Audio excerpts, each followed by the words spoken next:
meus amores. E aí, como é que vocês estão? Espero que estejam tudo bem nesse início de semana, tá? Então, gente,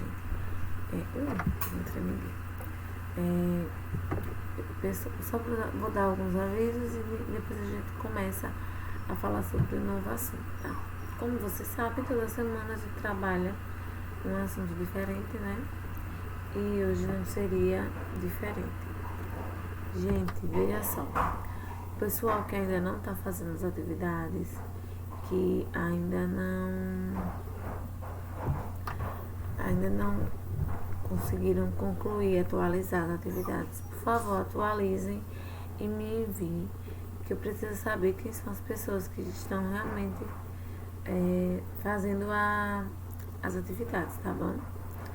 Gente, essa semana, para o estudo linguístico, nós iremos trabalhar com os termos essenciais da oração, tá? E o que são os termos essenciais da oração? De início, nós vamos falar sobre o sujeito, tá bom? Então, abram aí o livro na página 26.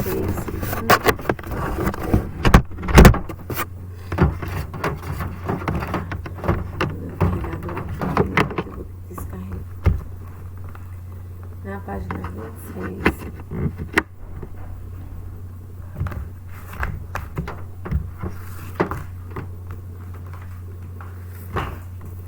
E vamos falar sobre sujeito e características do sujeito.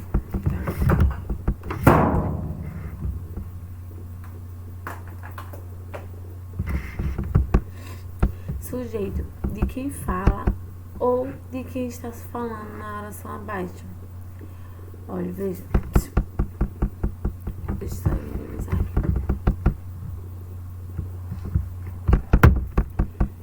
De quem ou de quem está se falando na oração abaixo. A oração. O homem hoje vive simultaneamente em todas as partes do mundo. Tá bom? É considerada uma frase? Sim, porque ela possui o seu sentido completo. E se possui verbos, ela é uma oração, porque tem uma estrutura em torno de um verbo. Então, aqui ele diz: uma oração normalmente é composta de uma declaração que fazemos de um ser e do ser do qual fazemos a declaração. Nesse exemplo, a declaração é feita: hoje vive simultaneamente em todas as partes do mundo. Quem é que vive simultaneamente em todas as partes do mundo? O homem. Então, o ser é o homem. Então, o homem é a parte classificada como sujeito, tá? E a declaração, hoje, vive simultaneamente em todas as partes do mundo. Então, tem uma oração. O homem. Sim, o homem o quê? Hoje, vive simultaneamente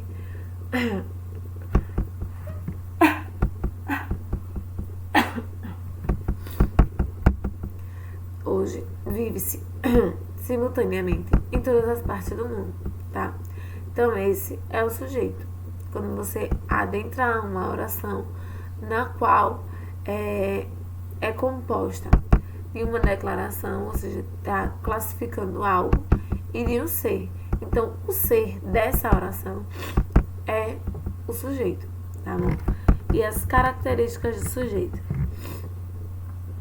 Em relação ao sujeito, convém estar atento às seguintes características. Pode ser identificado por meio da seguinte pergunta: quem é, mais o verbo da locução verbal. Quem ou que é, mais o verbo da locução verbal. E o sujeito exige que o verbo concorde com ele. Então, estabelece a correlação fundamental da oração na concordância nominal. Gente, nem sempre haverá tipos de verbos que não estarão explícitos na oração, mas após você fazer a interpretação e a leitura da mesma, você conseguirá identificá-los, tá? Então, aí a gente vai falar, daqui a pouco a gente vai falar sobre as classificações do sujeito, mas agora, as duas principais características do sujeito pode ser identificado por meio de uma pergunta, quem é, mais verbo, e exige que que o verbo concorde com ele, para poder ter uma relação de concordância nominal. O que é a concordância? O que é a concordância? Aliás, a concordância verbal.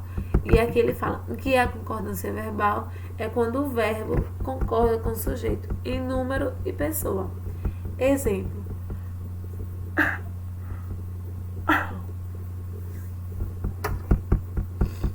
As mesmas vibrações percorrem os povos de toda a Terra.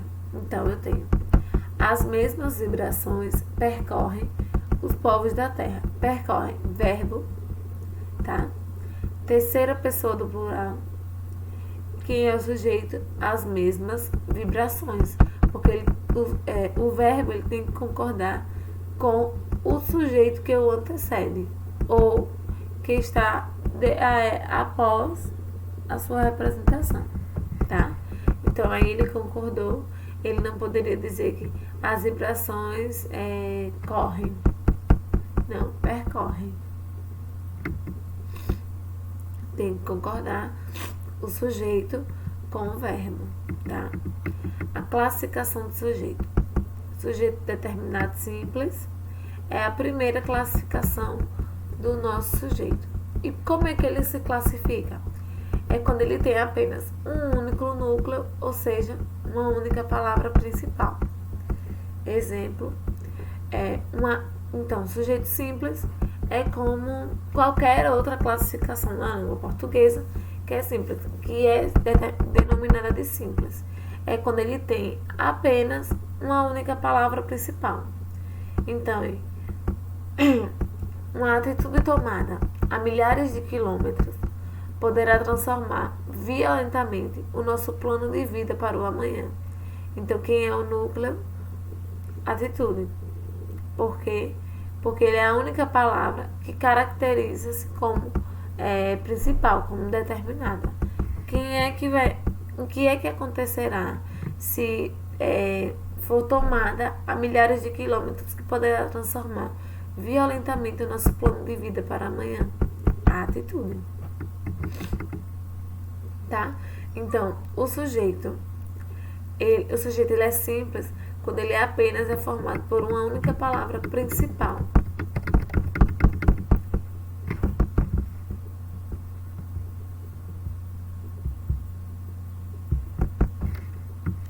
Note-se que nesse exemplo o sujeito tem um núcleo com o qual o verbo concorda. Atitude, o qual é seguido por os outros elementos. Uma e tomada de milhares de quilômetros.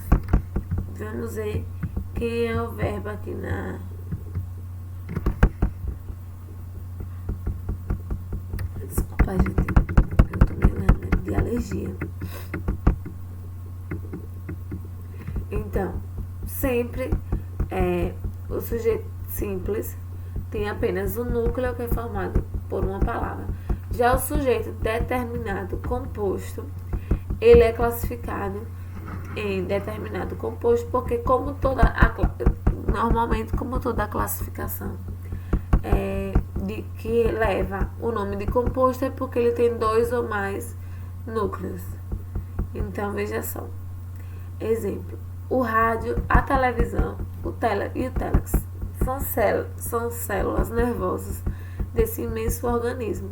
Então, eu tenho 3 núcleos. O rádio, a televisão, o telex. Tá bom? Sujeito determinado elíptico. Lembra que eu falei para vocês que nem sempre o sujeito estará explícito na oração? Aí está o primeiro exemplo. O sujeito determinado elíptico ou oculto e desinencial é quando, apesar de não estar explicitamente na oração, mas ele pode ser reconhecido através da leitura da oração.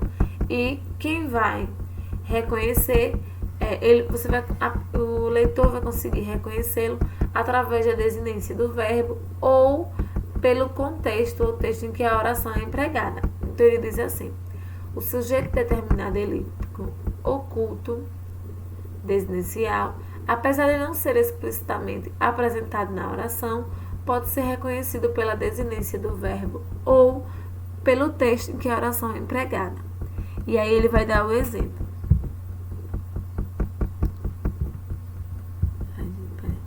Estamos envolvidos por tudo e por todo.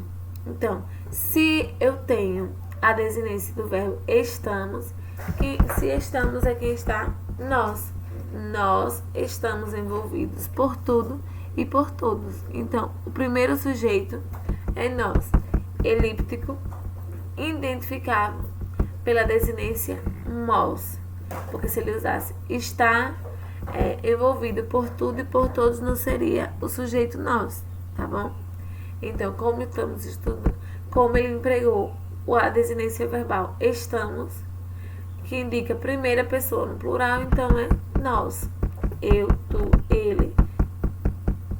Primeira pessoa do singular. Eu. Segunda pessoa do singular. Tu. Ele. Terceira pessoa do singular. Nós, vós, eles. Nós. Primeira pessoa do plural. Vós. Segunda pessoa do plural. Eles. Terceira pessoa do plural. Então, se estamos utilizando estamos envolvidos por tudo e por todos, então o sujeito determinado elíptico, que é aquele oculto, o sujeito oculto é nós. Sujeito indeterminado é uma oração que tem sujeito determinado quando se não pode fixar com exatidão quem é o sujeito. Então aí, nesse tipo de oração do sujeito indeterminado, há duas estruturas possíveis. Primeiro, a oração com o verbo na terceira pessoa do plural. Então, encontraram uma forma de conectar todos e todos. É o primeiro fato das possíveis causas para determinar o sujeito. E o segundo fato, a oração com o verbo na terceira pessoa do singular, mas o pronome se. Então, ele deu o exemplo aqui, no primeiro quadro. Encontraram uma forma de conectar tudo e todos. E a oração com o verbo na terceira.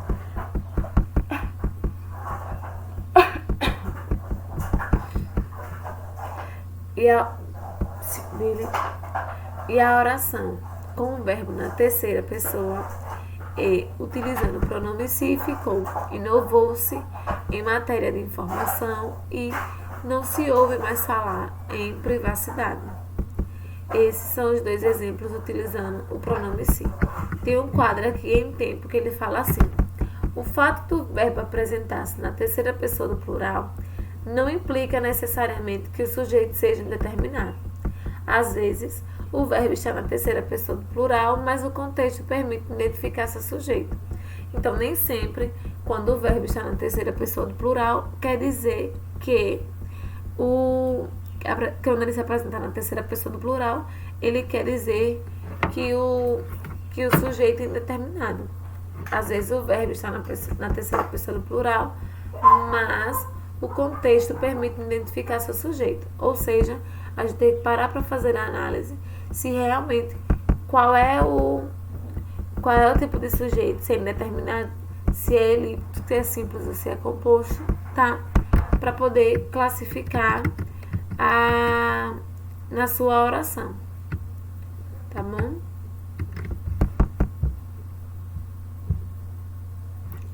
Oração sem sujeito ou oração inexistente. Existem no idioma alguns verbos que apresentam uma particularidade sintática, ou seja, eles não admitem sujeito.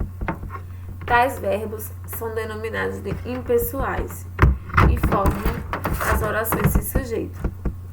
Então, também, diante da imensidão... Ai, gente, só um minutinho.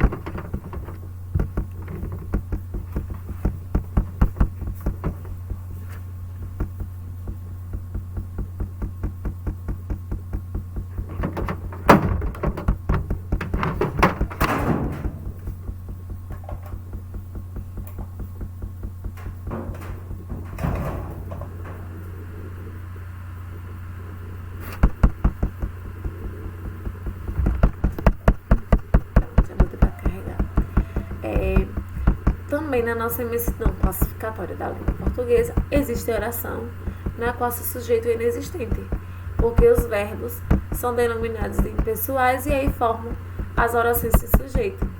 Vejam só, existem no idioma alguns verbos que apresentam uma particularidade sintática. Eles não admitem sujeito. Então, tais verbos, denominados impessoais, formam as orações sem sujeito. Quando estamos classificando como orações sem sujeito, porque os verbos são impessoais. E aí, se considerado verbos impessoais, aqueles se denominam fenômenos da natureza, como nevar, relampejar, trovejar, garoar, tá bom? E aqui no em tempo diz, os verbos impessoais, como não tem sujeito, ficam sempre na terceira pessoa do singular. E toda oração sem sujeito é evidentemente construída apenas por um predicado, tá bom? Verbo haver. O verbo haver também é considerado impessoal. Então, quando empregado no sentido de existir ou de acontecer e quando indica tempo. Aí ele deu três exemplos. Letra A. Havia muitas pessoas na festa. O verbo existir. Letra B. Em outubro haverá eleições municipais. Haver igual a acontecer. E na letra C, ele mudou-se para Salvador há alguns anos. Haver no tempo passado. Então, o verbo haver, ele é considerado impessoal no sentido de existir ou de acontecer. E também quando indica tempo passado. Vocês viram que é o verbo haver, mas com 3 sentidos diferentes. Na primeira oração, o haver no sentido de existir. Na segunda oração, o haver no sentido de acontecer. E na terceira oração, o haver em tempo passado. Gente, veja só. Para atividade de casa, realidade aumentada dá 27 e RA dá 26.